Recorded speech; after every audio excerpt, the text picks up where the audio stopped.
এই কিলগুলা করছি আমি অনেক সকালে। দে হেডশট। তারপর আমি সারা মাঠ খুঁজি, একটা এনিমিও পাই নাই। তখন আমার মাথায় আসে একমাত্র হন্টেড দিয়ে আমাকে সাহায্য করতে পারে।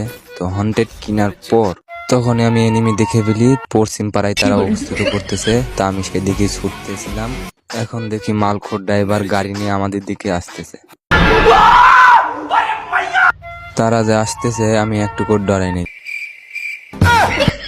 কিন্তু দেখতেছিলাম যে তারা কত দূর যায়। ওমা, এইখানে নামছে। তারপরে ওই দিকে তাকাই দেখি ড্রাইভারের সাথে হেল্পারও আছে। আমি যেই না ওয়ান টেপ মারতে যাব তখনই দেখি তারা দুজন ট্রিম আপ করে। কিন্তু হেল্পারের মতে গতি আমার একদম ভাল লাগে না। देखो देखो दरिंदगी चेहरे से टपकती है। नंबर 1 का कभी এই জন্য আমি এক দৌড় দিয়ে টাকে উঠে বয়ে। তারা এইভাবে আমাকে নিয়ে সারা দিন ঘুরছে।